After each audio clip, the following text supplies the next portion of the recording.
All right, so get this. You're at the Kay Bailey Hutchison Convention Center in Dallas. It's March 1st, 2025.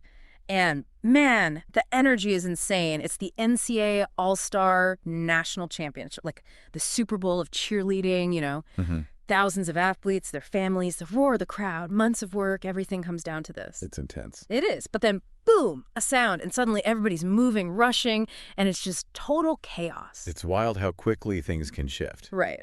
So that's what we're diving into today, the NCAA championship panic. Like, how did this moment, this perceived danger, just turn everything upside down? Yeah, and the thing is, it wasn't some huge event that caused it. It was something really small, actually. An altercation, just two people that got out of hand. Oh, wow. And during it all, they knocked over some poles, Mm-hmm. and that bang, it echoed through the whole convention center. Okay, so just a loud noise. But, I mean, in that environment, with everyone already on edge, it was enough to, like, set everyone off? Exactly. Imagine it. You're packed in, the energy's high, your senses are overloaded. Then there's a loud, unexpected sound. Your brain, especially in that state, it's going to interpret it as a threat. Right, fight or flight. Exactly. So people's fight or flight kicks in. What happens next? Did everybody just immediately think it was, like, gunshots? Well, we can't know for sure what everyone thought. Yeah. But eyewitnesses said that sound, the poles, plus the whole context of the event, it led a lot of people to believe shots had been fired. And once that idea gets out there... Oh, man, it spreads like wildfire. Exactly. So it's pandemonium. People are running, trying to get away from what they think is an active shooter situation. That's terrifying. It's like that experiment where they put a bunch of people in a room and then one person starts freaking out and then suddenly everyone's panicked. Oh, yeah. Is that kind of what happened here? Like this mass hysteria almost? That's a great comparison. Panic, it has this powerful social element to it. We look to others for cues on how to act, especially when we don't know what's going on. So when you see people running, screaming, your brain says, danger, even if you haven't actually seen anything yourself. Wow. So even if you were calm at first, seeing others panic can actually make you panic too. It can. I wonder how many people were actually hurt in all the chaos. 10 people had to be taken to the hospital. Injuries ranged from, like, bruises and scrapes to even a broken leg. Probably from getting trampled in the rush. Oh, geez. Shows how fast panic can turn dangerous, even when the initial threat wasn't real. And think about the emotional toll, too. Imagine being separated from your family in that kind of situation, not knowing if they're okay. Did the organizers have, like, a system to help people find each other? They did. They set up a family reunification center at the convention center, which is pretty standard for emergency response. That detail, though, it really tells you how chaotic things were. Yeah. That's intense. Just waiting, not knowing if your loved ones are okay. You mentioned the Dallas Police Department responded quickly. So once they figured out there wasn't an active shooter, what did they do? They put out a statement right away. They were very clear. No active shooter. The noise was just from that altercation and the equipment falling. Getting that message out fast was really important. Right, to stop the rumors and calm people down. So clear communication was key. I'm curious, how did they get the message out so fast? Just social media or... That's a good point. It brings up something really important about handling crowds and emergencies. It's not just about the message. You need different ways to reach people quickly. Yeah, in a panicked crowd, nobody's going to be scrolling through Twitter. Right. So what else could they have used? Well, they probably have a PA system, right? Loudspeaker announcement. Exactly. Those are essential. You can get a message out to a huge area instantly. Even when you're panicked, a loud, clear voice on the speakers, it grabs your attention. Right.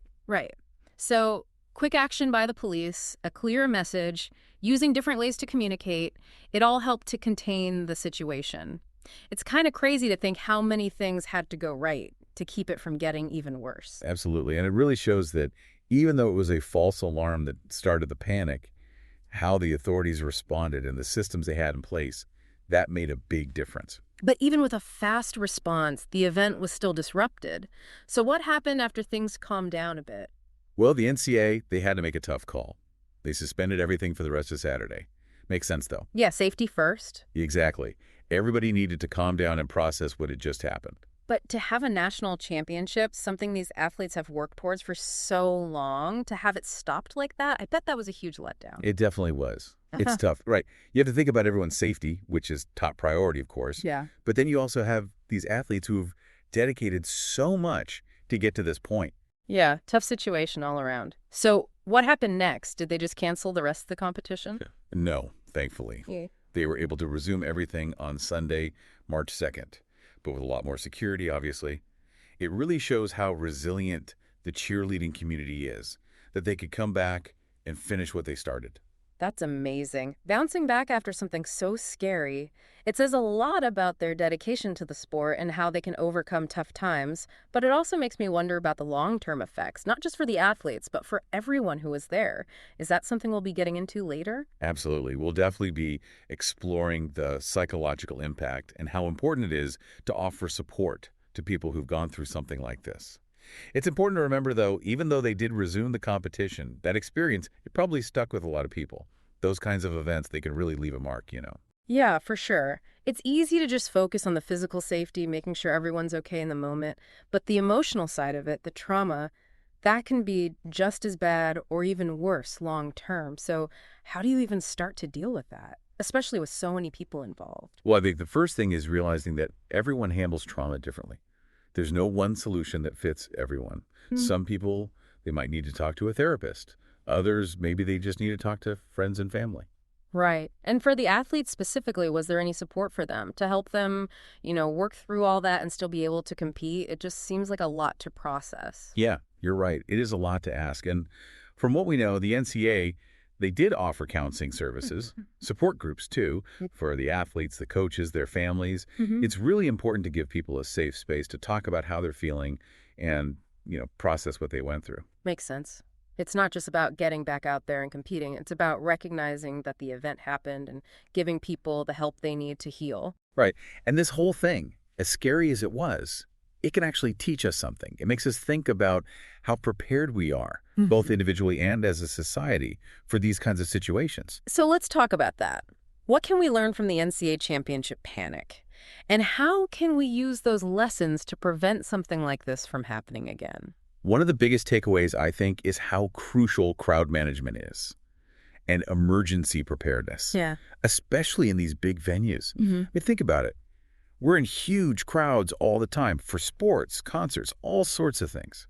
Do we really know what to do if something goes wrong? Honestly, I've never really thought about it too much. I kind of just follow the crowd, assuming someone else knows what they're doing. But this, it really makes you realize maybe we shouldn't just be passive? So what can we do? Like if we're at one of these events, what are some things we can do to be more prepared? It starts with awareness. When you get to a place, take a minute to just look around. Where are the exits? What are the emergency procedures? I gotta admit, I usually just head straight for my seat. But I guess those few minutes could make all the difference if something happened. For sure. And it's not just about knowing where the exits are. It's also about your mindset. Have you ever been in a big crowd and felt like you had to just go with the flow, even if it didn't feel safe? Oh, yeah, totally. Like at a concert, when everyone's pushing towards the stage, it's like you get caught up in it and it's hard to think straight. That's your fight or flight response. It's Oh. natural, but you got to be aware of it so you can make better decisions in a crisis. Right. Okay. So being aware of where you are and how you're reacting, that's important. But what about the people who organize these events? What can they do to prevent panic or at least keep it under control? Lots of things, actually. First off, having enough security is huge. Having visible, well-trained security, it can prevent problems and make people feel safer. Yeah, seeing security guards around it definitely helps. But how do you stop those initial misinterpretations that start the panic in the first place? Like in this case, the poles falling, people thought it was gunshots. Is there any way to prevent that kind of thing? That's where design and technology can help. You can design a place with the acoustics in mind, so you minimize echoes and stuff that could make sounds louder and confuse people. Oh, interesting. So like thinking about how sound travels in a space and how that might affect people. Yeah, exactly. And technology can play a role too. Imagine if there was a system that could send a message to everyone's phone in the venue instantly, telling them what's going on and what to do. Like a special emergency alert system just for that event, that could be really useful. People always have their phones on them anyway. Exactly. And you could even tailor it to give people instructions based on where they are. Like if something's happening in one area, you could tell people in that area to go to the nearest exit while everyone else stays put and stays calm. That's smart. It seems like having that kind of immediate targeted communication could really help stop things from getting out of hand. It could. And it's not just about the technology. It's about training staff to handle emergencies properly, having clear evacuation plans, doing regular drills to practice those plans. It's like creating a safe environment for a big event, It's a whole science in itself. It is. And it's always changing. As crowds get bigger and the world gets more unpredictable, we have to be proactive about finding ways to minimize risks and keep people safe. So this thing with the NCA championship, as scary as it was, it's actually brought up a lot of important issues and potential solutions. Absolutely. It started a conversation that we need to keep having. We need to be thinking about these things, not just for big events, but for everyday life, too. Okay, so we've talked about what happened, the response, the emotional impact, and some possible solutions for the future. But there's one more thing I'm curious about. You mentioned they increased security when the competition resumed on Sunday. What did that actually look like? Well, from what we've heard, they had more bag checks, metal detectors at all the entrances, and a lot more security guards visible throughout the venue. So pretty typical security stuff, but did it actually make people feel safer? Hard to say for sure. Some people, maybe they felt better with more security. Others, maybe it made them more nervous, like a constant reminder of what happened. Yeah, I can see that. Like, you want to feel protected, but you also don't want to be constantly thinking about the possibility of something bad happening. It's a tricky balance. You got it. And it brings up an interesting question. How much security is enough? At what point does it start to affect people's enjoyment or even their freedom? That's a really good point. It's like, how much is too much? When does it become, like, overbearing? It's complicated. Mm. No easy answers. But it's something we need to talk about. As technology gets more advanced and the world gets more connected, we have to find ways to use that technology to our advantage, but without sacrificing individual liberties. That makes sense. It's like, we don't want to live in a world where we're constantly being watched and controlled, but we also want to feel safe, you know? Exactly. And I think the NCAA championship panic, it can actually help us make positive changes.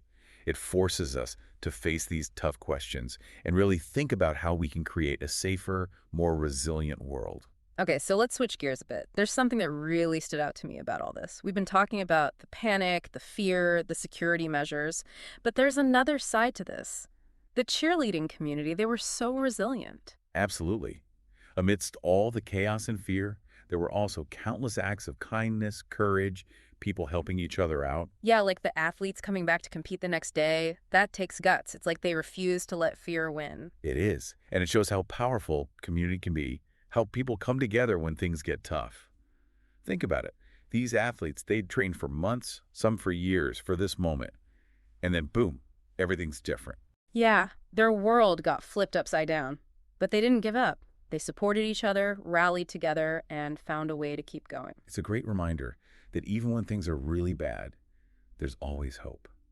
Always that potential for human connection, for resilience, for overcoming challenges. It's inspiring. Were there any specific stories or examples of this resilience that really stood out to you? Oh, definitely. Tons of stories of athletes comforting each other, parents protecting their kids, complete strangers helping each other to safety. Like, even in all the chaos, the best of humanity came out? Gives you a little bit of faith in people, doesn't it? It does. It reminds us that even when we're scared and things are uncertain, we can still be strong, compassionate, and come together. So this incident, as scary as it was, it also showed us how strong the human spirit can be. Exactly.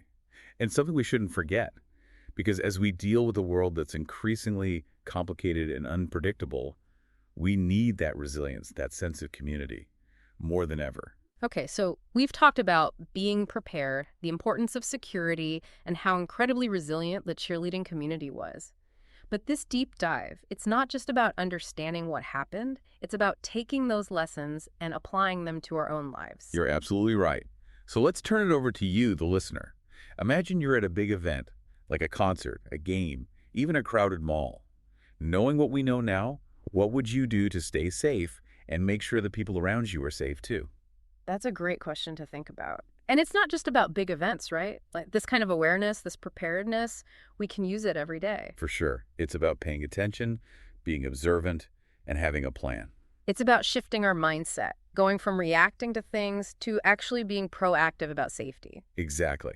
And that's where I think the conversation needs to go from here, this deep dive. It's just the beginning. So let's keep the conversation going. What are your thoughts? What have you learned from this? What are you going to do to be more prepared, more resilient in your own life? We'd love to hear from you. You know, it's kind of wild how this whole conversation has like evolved, right? We started with this really scary incident, the panic and everything, but now we're talking about hope and resilience and like the power of community. It's almost like finding a positive takeaway from something really negative. Yeah, it is. And that's what's so cool about these deep dives. You know, we start with one specific event, but then it opens up all these other questions and ideas and like connections. And at the end of the day, it's about giving you, the listener, the knowledge and tools you need to understand and deal with the world around you. So let's kind of bring it all together. We've covered a lot today, from what actually started the panic to how important crowd management is, and then the incredible resilience we saw from the cheerleading community. What are some of the big things you hope our listeners take away from all this? Well, I think the first thing, and this is huge, is just how important it is to be aware of your surroundings, not just in big crowds, but all the time. It's about being present, paying attention, and having a plan. Right, not just going through the motions, but really thinking about where you are and what could happen. Exactly. And the second thing, I think this episode really showed how crucial clear communication is when it comes to stopping panic. Whether it's the authorities getting the right information out or people letting their loved ones know they're okay, clear and quick communication can be like a lifesaver. Yeah, it's about cutting through the noise, literally and figuratively, and making sure everyone has the info they need to make good decisions. Exactly. And then lastly, I hope this deep dive has left you, the listener, with a feeling of, hope and a sense of your own strength. We've seen that even when things are scary and tough, people can be incredibly resilient. We can support each other, overcome obstacles, and make the world a better, safer place. So, as we wrap up this deep dive, I think a good question for our listeners to think about is, we've talked about being prepared for the unexpected, but what about those times when something happens totally out of the blue? Like, what can you do in those few seconds when that fight or flight response kicks in and your brain's not really thinking clearly? That's a great question. It's something we can all practice, even in small ways. Think about it. Have you ever been startled by something, like a loud noise or someone suddenly appearing? How do you usually react? Oh, yeah, I definitely jump. My heart races and I feel like running away. That's your body's natural response. Yeah. But the cool thing is, we can train ourselves to pause, even just for a tiny bit, before we react, to breathe, look around, and then choose a smarter way to respond. So it's like building up those mental muscles to resist that initial panic, creating a little space between what happens and how we react. Exactly. And it's not about ignoring your emotions or pretending you're not scared. It's about recognizing those feelings and then deciding how you want to act. Like taking control of your fear instead of letting it control you. You got it. And it's a skill you can get better at over time. Start by noticing how you react in everyday situations. When you feel that rush of adrenaline, take a breath and tell yourself you have a choice. That's really powerful. And it's a perfect way to wrap up this deep dive. Thanks for joining us as we explored the NCA Championship panic. It's been quite a journey, going from fear and chaos to resilience and hope. It's been great. And remember, the more you know about yourself and the world, the better you can handle whatever comes your way. And the better you can help create a brighter future. Today is your lucky day. Today is the day that our $3 website works for you, paying you directly to your PayPal daily.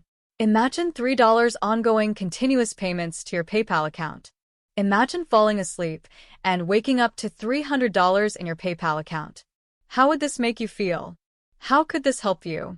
What bills could you pay? What kind of fun could you have? What does that retirement look like now?